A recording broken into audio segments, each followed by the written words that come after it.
Assalamualaikum warahmatullahi wabarakatuh. Sobat, saat ada keluangan waktu, bersantai sejenak di pelataran rumah, atau mencari suasana baru, misal di tepian pantai, lalu menemani waktu bersantai itu dengan menikmati secangkir panasnya kopi, atau menikmati hangatnya secangkir teh, lalu kita seruput, lalu kita buang tatapan kita menjauh, menikmati indahnya gumpalan-gumpalan awan putih, atau bisa juga menikmati deburan ombak lautan yang mengombang-ambingkan sampan nelayan yang tetap dengan giginya menangkap ikan. Sang nelayan tak peduli hantaman ombak. Ia tak peduli tiupan angin kencang ataupun oleh teriknya panas. Dan pada diri sosok nelayan itulah gambaran padanya seakan kita harus mengakui ada tekad yang kuat yang telah terbentuk ketika sang nelayan harus mencukupi kebutuhan dari yang menjadi tanggungannya. Ia berani, ia tangguh, ia sabar. Sobat, menjalani hidup ini kenyataannya beriringan dengan bagaimana kita memandangnya. Hidup bisa saja dalam perjalanannya terasa rumit dan susah. Namun bisa juga kita anggap bahwa hidup ini tidak rumit, tidak susah. Kita hanya cukup menjalankan sebagaimana amanah yang kita perankan. Bila dalam perjalanan hidup, pikiran dan hati terkonek oleh was-was dan keluhan, dan jauh dari rasa syukur dan legowo, maka kita akan menjadi tawanan yang terpenjara oleh was-was dan keluhan kita sendiri itu.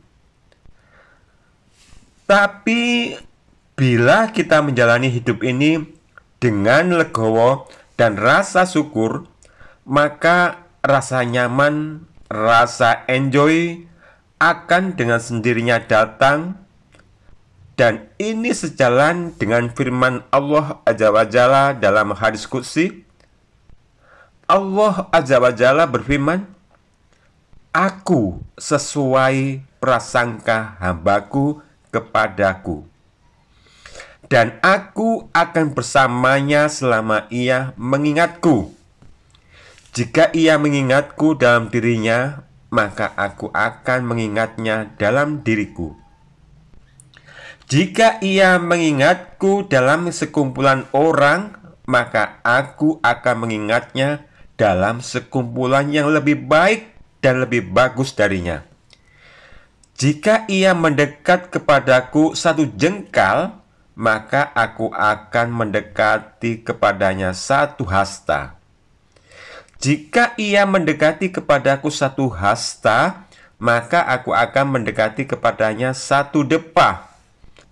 Dan jika ia mendatangiku dengan berjalan, maka aku akan mendatanginya dengan berlari." Nah sobat, jadi sepatutnya lah kita jalani kehidupan ini hingga sampai pada batas akhirnya dengan mengikuti alur kehidupan yang sudah jadi bagian tatanan syariatnya, yakni dengan sabar dan sholat. Karena hanya dengan sabar dan sholat bisa membersihkan hati dari was-was dan mudah mengeluh.